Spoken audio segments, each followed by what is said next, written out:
যার কপালে সেজদা নাই সে মানুষ না, ওই জানোয়ার, ওই জানোয়ার বেটা, ওই জানোয়ার। এটা আমি বললাম বেটা, হিম্মত থাকলে প্রতিবাদ কর বেটা।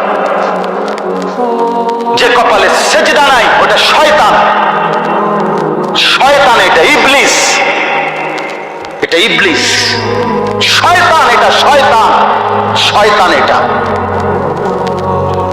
কেন সেজদা দিবা না? এই নাফরমান, তোমরা যারা সেজদা দাও না কেন দিবা না বলেন, বলেন। আল্লাহ তাআলা এই ইবলিসকে বলেন, হুজুর 1 ঘন্টা আগেও 10 মিনিট আগেও কি কেউ তাকে শয়তান বলতো? তো তারে শয়তান কোন দিন থেকে করে? যখন থেকে কি করে নাই?